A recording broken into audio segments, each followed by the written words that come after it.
All right, take 437. So, I am recording a video that Derek asked me to record for pitching the plan to memorize the Sermon on the Mount in 2025.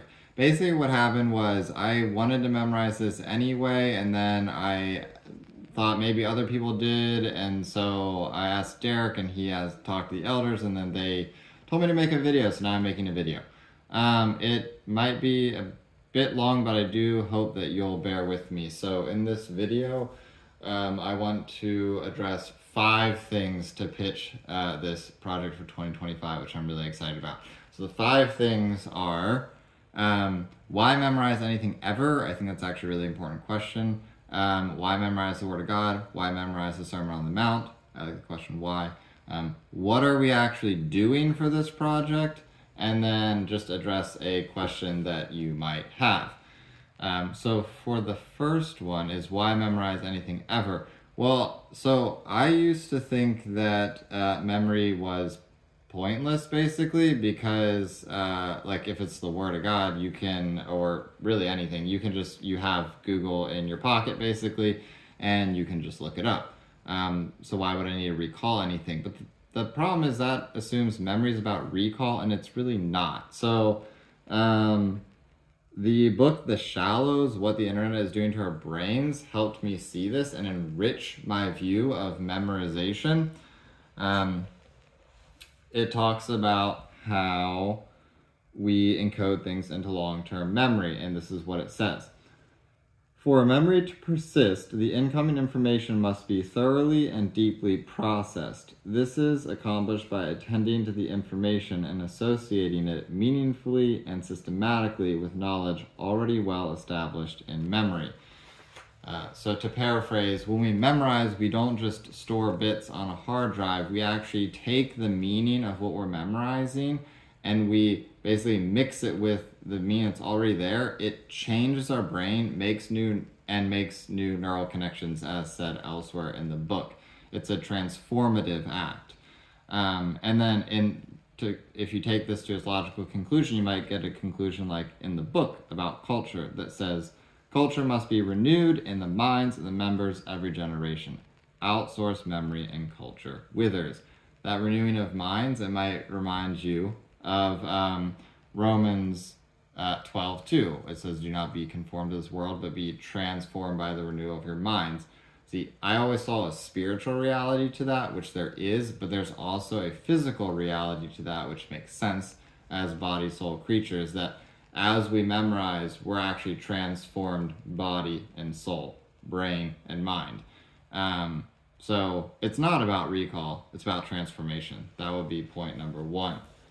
Point number 2 is why memorize the Word of God? Well, obviously there are a lot of different directions you can go with this, but I'm going to go Deuteronomy 8:3, one of my favorite passages. It's the Israelites wandering around in the wilderness.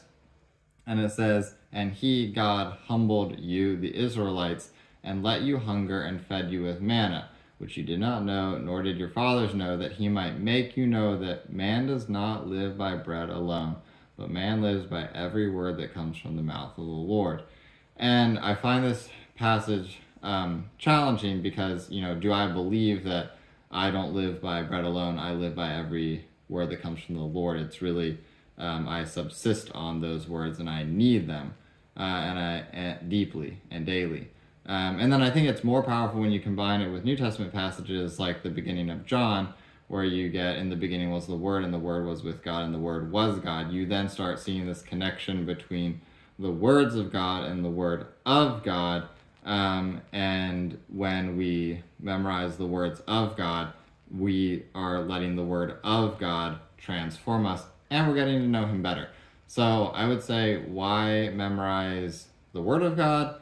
Well, to let it transform us to be more like Christ, and so that we know Christ better. That's number 2. Number 3 is why memorize the Sermon on the Mount? Well, there are a lot of different things you can memorize. It doesn't have to be the Sermon on the Mount, but I think some really cool things about Sermon on the Mount is one, the Beatitudes. those are great. I've been wanting to memorize them for a while now, and I'm really excited to do that. Also, in the middle, in chapter 6, there's a discourse on not being anxious. It's an amazing discourse, and it's really apt for our generation.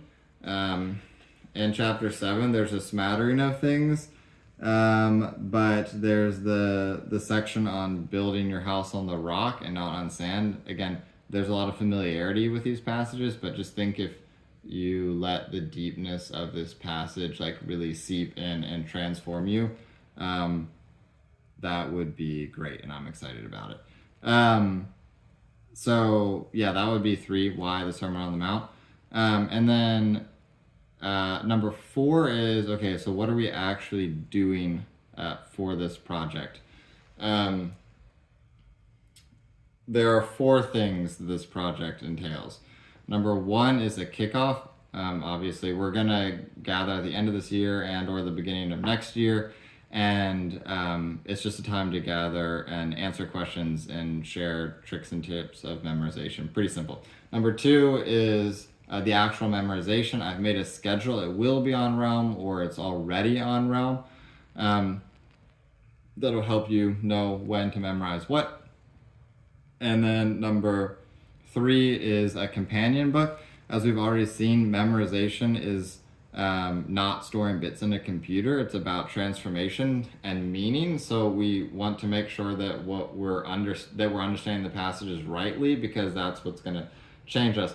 Obviously, we already have the Spirit to help us with that, but we also have, by God's grace, men that have studied a lot and have written books on this, and they can help guide us to make sure we're understanding the passages rightly. So there are 4 books written by well-known great authors to choose from that you can read along as you memorize to enhance that.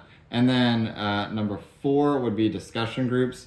So throughout the year, we'll gather 6 times, and there are a lot of reasons to do the discussion groups, but I think one of the main ones would just be encouragement. I think it'll be really encouraging to come together and discuss the sections we've been memorizing and see how it's been transforming us and what we've been learning about Jesus through that.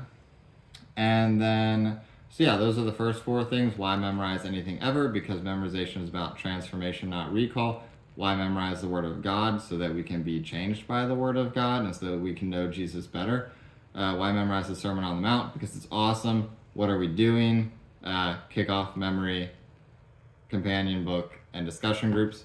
And then the last is just a concern that I thought you might have, which you might be thinking at this point. Okay, yeah, that all sounds great, but memorizing the Sermon on the Mount is like 100 verses, like 100. And there are a few questions to that, but the first, or a few answers to that. But the first is, I would say, it's actually 111 verses. But actually, in all seriousness, the Sermon on the Mount has great familiarity, so you probably already have snippets of it memorized and familiarity with most of it. And then the discourse is easier than like prophecy or epistles, for example. So it's probably not as daunting as it sounds, especially given that we would be doing it over a year. But it will be great either way. And I really don't have a good memory. Like, I know this for a fact. So I truly believe that if I can do it, that anyone watching this video can do it. And so with that in mind, I really hope and entreat you to join City Light in this task of memorizing the Sermon on the Mount. And if you do, I'm confident that through the Spirit, the Word of God will transform your body and your soul, that is you, to be more like Christ, and you will know Jesus better.